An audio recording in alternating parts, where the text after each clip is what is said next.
Hi mga Lodi Cakes! Sa previous video ko, diba, tinuro ko sa inyo kung paano gumawa ng mga ganitong AI videos. At maraming nag-comment, nagtatanong sa akin kung paano daw yung gagawin kapag gusto mo yung sarili mong mukha yung ilalagay doon sa AI video na yon.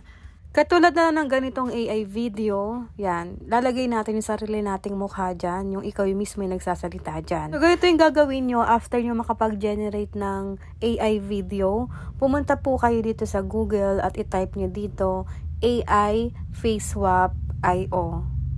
Yan.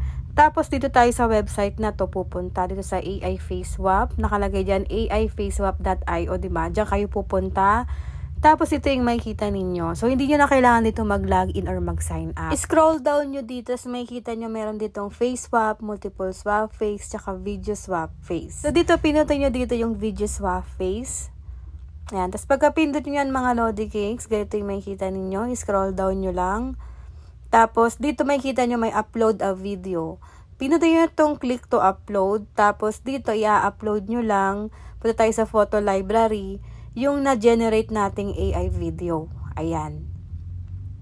Tapos pag na-upload nyo na yan dito, next naman dito tayo sa upload a face image. Click to upload nyo and then photo library. Tapos pumili kayo dito ng picture nyo, nakitang-kita po talaga yung mukha nyo. Pag yung whole body dapat nga yung parang naka 2x2 picture lang para mas okay yung kalalabasan.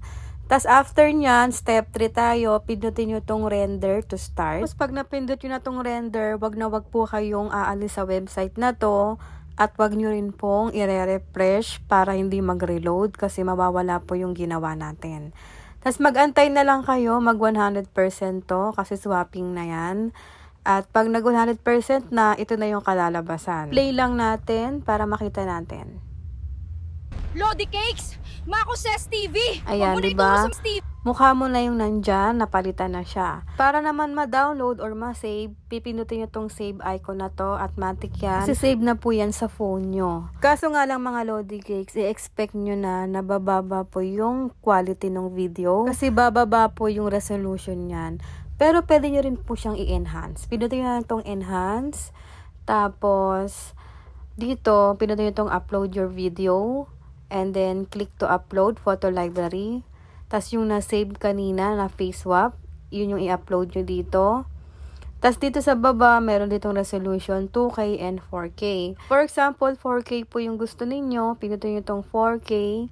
Tapos, pinutin nyo itong generate. And then, pagka-generate nyo, kailangan nyo ditong mag-login ng inyong Google account. So, login nyo muna dito yung Google account nyo. Tapos pagka-login nyo ng Google account ninyo, magkakaroon tayo dito ng points.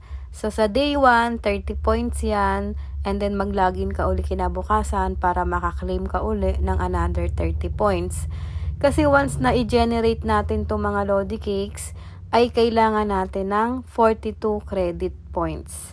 So kaya kailangan ipunin mo muna yung points mo para makapag-generate ka ng mas magandang resolution dito sa video mo. Pero kung atat ka na at gusto mo na talaga makapag-save ng video na maganda yung resolution, bumili ka na lang po ng credit points.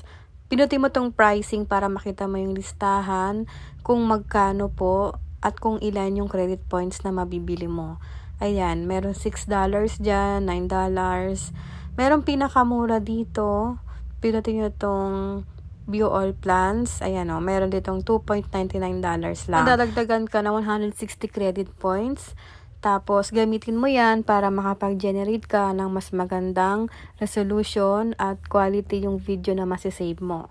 So, yan lang yung alam ko mga Lodi Cakes na masishare ko sa inyo na pwedeng makatulong sa inyo. At sana naman nagustuhan mo tong tutorial ko at kung nagustuhan mo, baka pwede namang humingi sa'yo ng like at pa-share rin naman ang video ko na to.